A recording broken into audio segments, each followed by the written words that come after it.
Nous sommes en 1954 et un homme débarque au beau milieu des autres voyageurs dans l'aéroport international de Tokyo. Chose étrange, son profil ne correspondra pas du tout aux autres passagers en transit.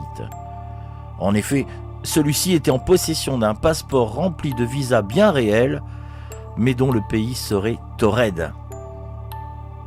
On trouvera sur lui de la monnaie de plusieurs pays européens, des chèques de banque inconnus et un permis de conduire délivré dans le pays de Taured.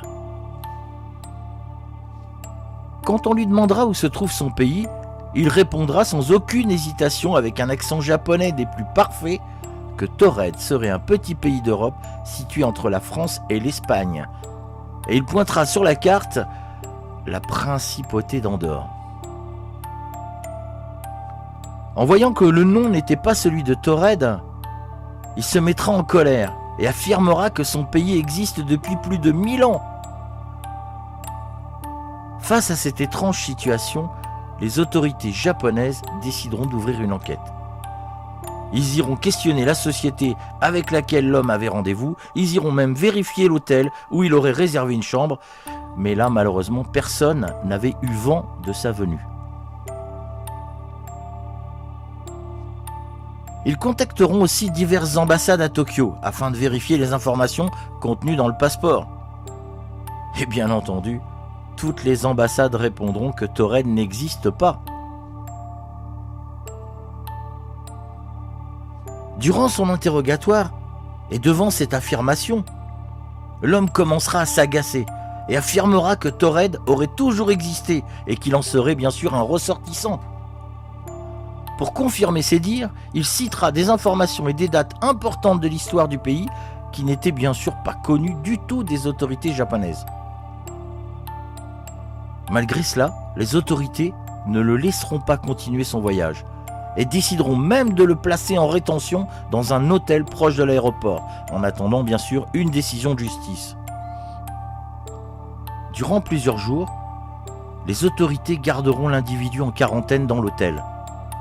Et pour plus de sécurité, ils placeront même des agents qui seront postés 24 heures sur 24 tout autour de l'hôtel et même devant la porte de sa chambre pour être sûr que l'homme ne puisse pas s'enfuir.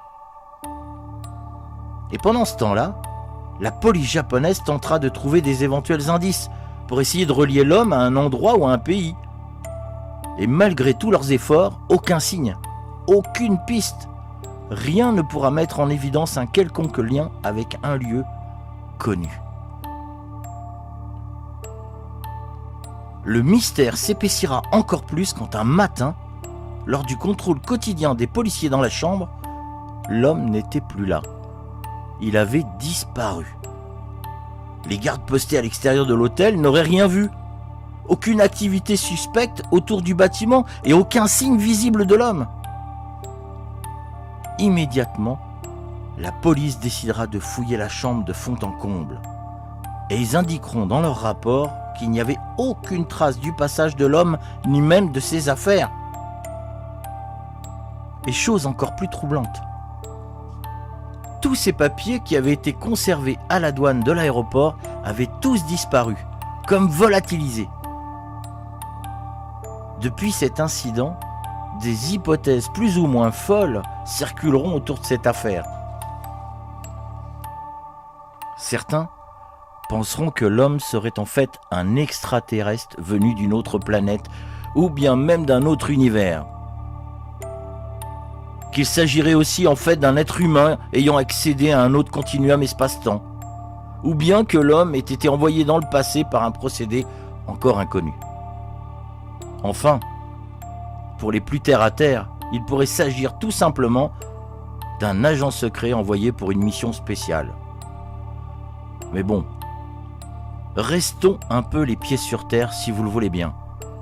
Et constatons que dans le cadre de cette enquête, les Japonais ont contacté les services de police du monde entier afin de trouver des informations supplémentaires sur cet homme de Taured.